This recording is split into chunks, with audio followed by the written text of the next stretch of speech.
Welcome to This Week in College Football, the #1 college football podcast in the world, where we give our opinion on the latest news and action in the past week of college football.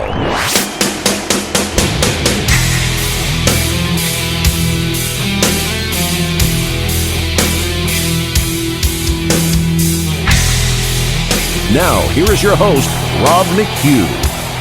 Welcome to another edition of This Week in College Football.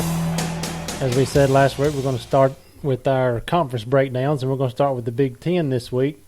But we want to let you know coming up in the next couple of weeks, around the end of April, we're going to have a special guest come on the show, Brody Kroll. And I'm looking forward to that. I am too.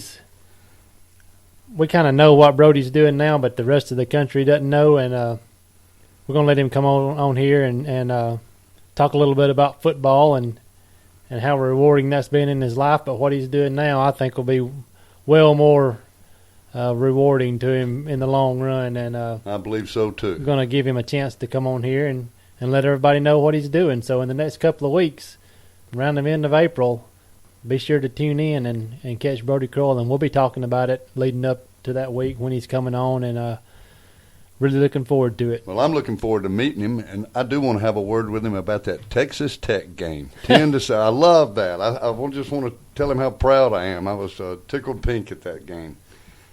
Well, Brody's a great guy. I know a lot of people just know him from football, but everybody will be surprised at what he's doing now, and may not be, but I'm looking forward to it. Well, him and his dad both class guys. Yeah.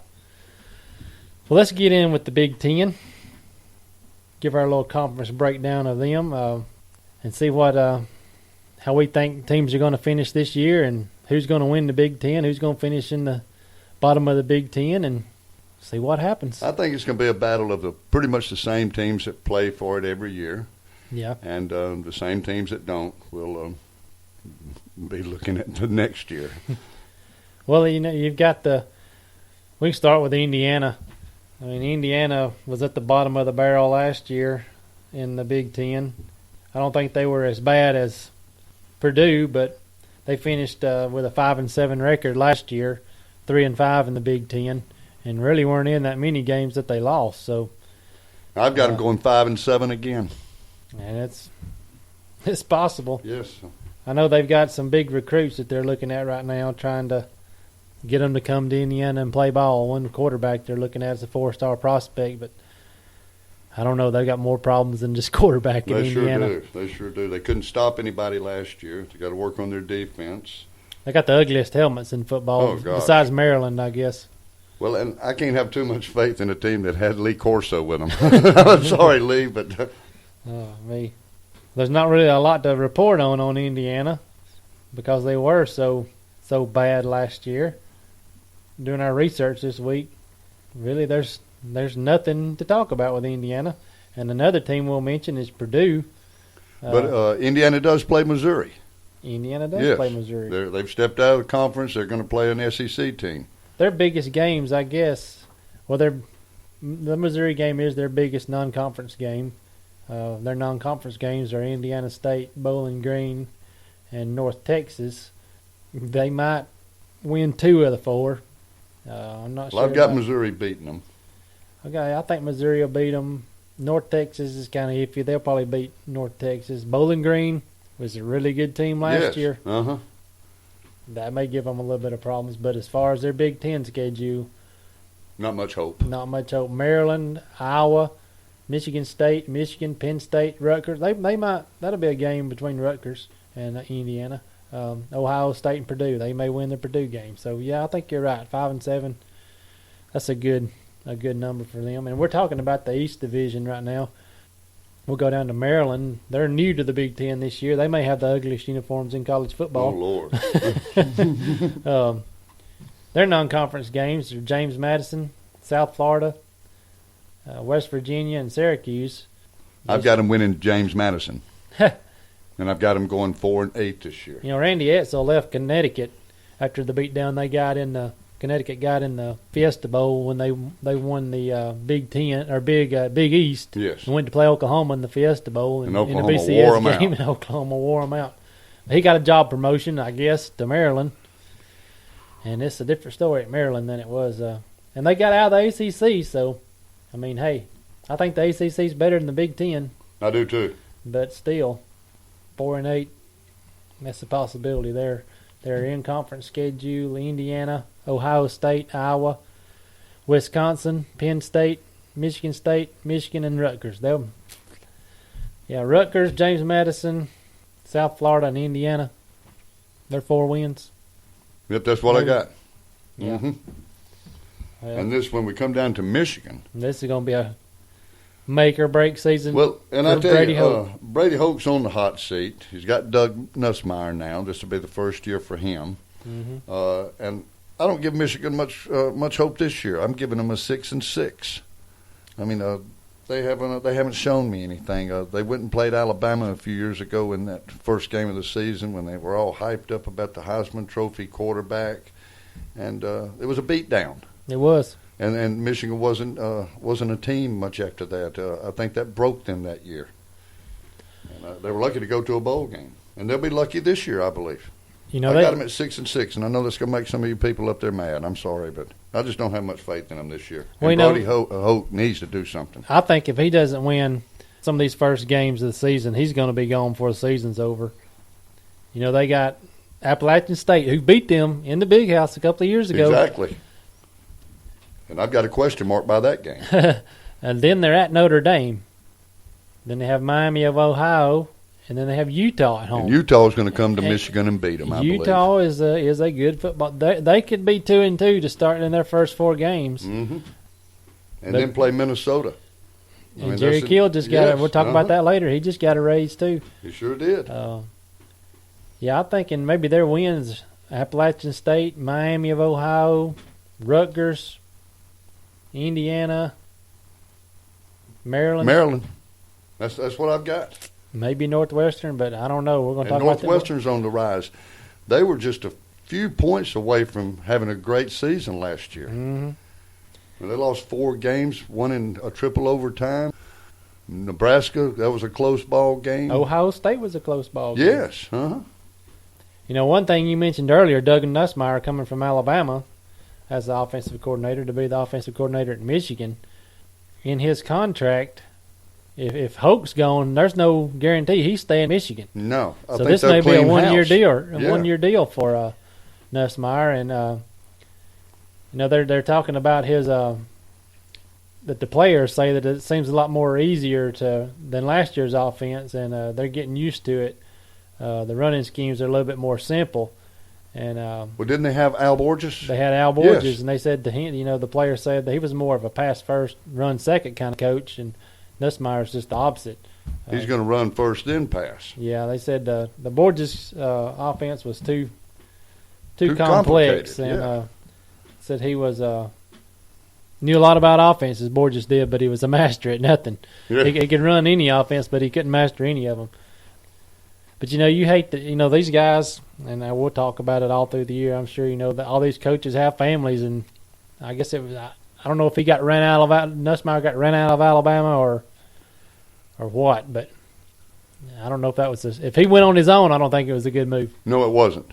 And I'm happy with Lane Kiffin. Yeah. Vince Vaughn bought his house, by the way. Yeah, I saw that. Yes. And I like Vince Vaughn. The players at Michigan are wanting to forget the 2013 season and move on. That's pretty much what all of them have said. And they like Nussmeier because he's keeping it simple for them. Yeah. He's trying to keep it less complicated. They're wanting to forget that 2013 record of 7-6, 3-5 in the Big Ten. And they do that again, Brady Hoke will be gone. You know, last year in that Ohio State game, Michigan scores with just a few seconds left in the game, could kick a field goal to tie it, but they went for 2 on run a pass play and lost the game. You know, I kind of like him Brady Hoke going for the win, but just think if he had tied it, then maybe they could have won it. You know, you could if this, if that, but Michigan's going to be. It's going to be tough again for you this year. It sure will. You got Penn State, who is definitely going to be on the rise. Michigan State's not losing anything. Ohio State's not losing much. So, and they're in the tough section. They're in the tough side of the Big Ten. Well, right after Michigan, we have Michigan State. And we talked about their first game a couple of weeks ago. Jacksonville State. I'm sure Michigan State will win that game. I'm not sure. But I would think they might win that. They would win that game, but it's not going to be easy for Well, that's why I've Michigan got them State. at 9-3. I think that game is a make or break in a way right there. And with that win, I think they will have a 10-win season. But Michigan State, and they did give D'Antonio a raise, so they're appreciating him, and they ought to. I mean, that man's he's in the mix every year. Yeah. I think he's one of the best teams, one of the best coaches with the best team in that division. Yeah. You're talking about a non-conference schedule. They got Jacksonville State, and then they're at Oregon the next week. That's not going to be That's not going to be an easy game. No, it's not. That's the Auxin Stadium, the loudest stadium in college football, they say. And you're in going Oregon, out there, you're going to play that fast-paced offense. Get ready. They lose Anthony Thomas from Oregon, but Marcus Mariota and the rest of them are back. It's not. and with their Oregon's recruiting, they don't skip a beat. I mean, since 2010. I mean, they were in the mix before that, but since 2010, they've been in there every year because they're recruiting classes. I mean, these people are coming to play out there, and this guy, and who? Nike's got.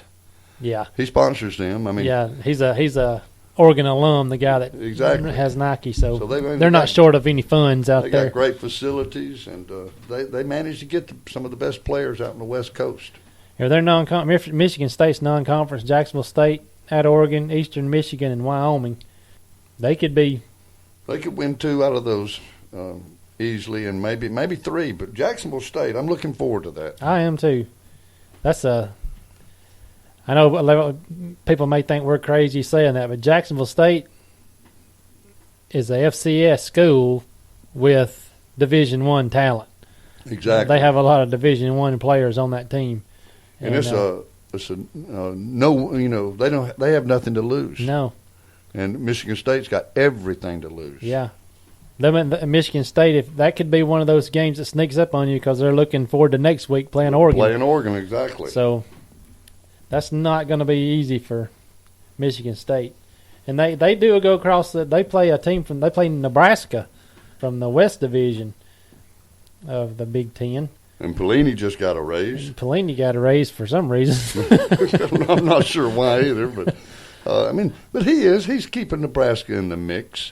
I mean, Nebraska wants to get over that hump, and this may be the year that they can do that. Well, they finish out with Purdue, Indiana, Michigan, Ohio State, Maryland, Rutgers, and Penn State. And I tell you, Penn State's one that I've got Penn State as a 10-2 this year. I think Franklin's going to jump on this year. I do too. We'll be back in just a few minutes with more from the Big Ten. We'll be back. Hello, I'm Robert McKay, Mayor of Asheville, Alabama, and candidate for House Seat 30, covering North St. Clair and Southern Etowah County. I would love to represent you in this district. I'm a pro-business, and I believe in small government and less taxes. I can relate to all the people. I am a small business owner, drive a bus for the St. Clair school system, and can relate to all the working men and women in this district. I'm a strong believer in education. Educated people will enrich our economy. I ask for your support in the June 3rd Republican primary. Please visit my Facebook page at robertmckay.33449 for more information. This is a paid political advertisement by friends of Robert McKay. Thank you. Mom, Dad, this is John Kroll from Big Oak Ranch. Since 1974, we've raised nearly 2,000 children. Raising children is a hard job. But if I could give you just one piece of advice, it's got 3 parts to it. First off, relax. Nobody's perfect. We all mess up. So first thing, just relax. Number 2, realize what you may be doing wrong. As I said, there's no such thing as a perfect parent. If there's something wrong, realize it. Number 3, be willing to change. That is great parenting, because when you relax and you know what you're doing wrong and then you're willing to change, then everybody wins, especially your children. For more insights from Big Oak Ranch founder John Croyle on strengthening the foundation of your family, visit bigoak.org/family.